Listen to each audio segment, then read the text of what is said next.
Okay, today we're going to show you how to do the Rosen Nissan FiT system.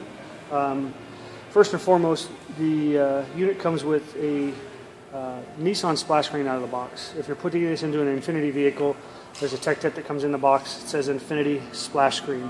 It's a micro SD card that you're actually going to load into the screen, take it to the vehicle, power up the unit, and reflash the splash screen to an Infiniti splash screen.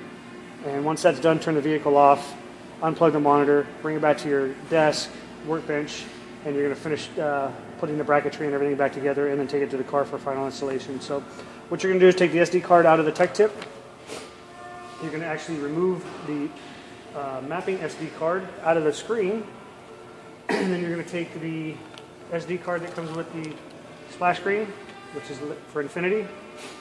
You're going to load it into the slot that's labeled SD. It's proprietary, so it only goes in one direction. Make sure you don't force it. Push it in. Get a slight click, it locks in place. And at this point now, we can go to the vehicle, plug in the main connector, the power connector from the vehicle side, power up the screen, reflash the splash screen, power down the vehicle, unplug everything, bring it back to the bench, and finish assembling the screen to go into the vehicle. Okay, so now we're in the vehicle. One of the things you're going to have to do first and foremost is we've already disassembled the system. We've added the T-harness, brought it up to the top where the display is going to go. Before you turn the car on, make sure you take these two harnesses and plug them back into the factory info control panel, the one that's got the settings and the little mouse pad on it, because that's where your airbag light is. You don't want to turn the car on with this unplugged, otherwise you'll get an airbag fault, and those aren't easily clearable via Nissan. So plug that back in. Everything's plugged back into the airbag right here. At this point, take your screen.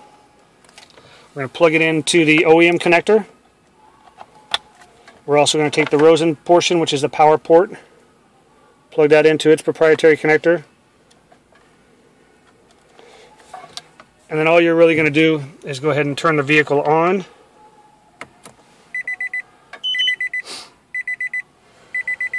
The unit's going to power up, as you see a Nissan display right now, right?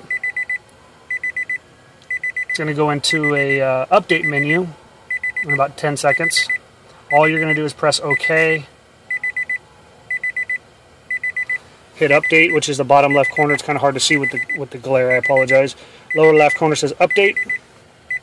It'll say system updating, and then it says system update successful. Press the bottom right corner that says exit, and then turn the car off. After the car is off, go ahead and remove the SD card. Set it on the dash, you don't want to lose it. And just power up the screen one more time. Make sure that it did take, and then we'll unplug the screen. We'll take it over to the workbench, do a final assembly with the brackets and everything. There you go. Now you've got an Infiniti splash screen for your Infiniti vehicles. So power down. Unplug both connectors, the OEM side connector, the power harness connector from the Rosen piece. Take it over to your workbench, put the bracket back on, put the mapping SD card back in first, then put your bracket back on, and then you can bring it back to the car and finish up the installation. Thanks. Okay, we're back at the workbench. Take your original mapping SD card, right? We're going to load that back into the slot that says SD. Make sure you put that back in. Make sure that it clicks and locks in place. You hear the little snap. The SD card has got a low profile. And you're going to take the bracket. This is basically a bezel that allows you to fit into the vehicles that have the larger opening on the dash bezel. Caution, notice there's a cut here to slide over the SD card slot. Right? So what you want to do is SD, the cut, slide it in, align your little holes up there, both sides, then take your OEM bracket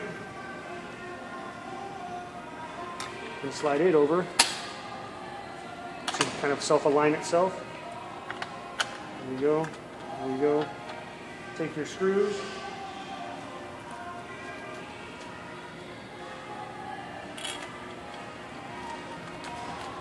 put all 4 screws back in place.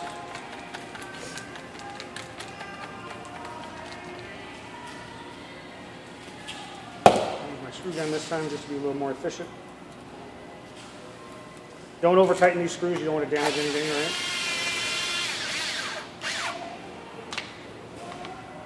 Flip it over. Put your other two screws.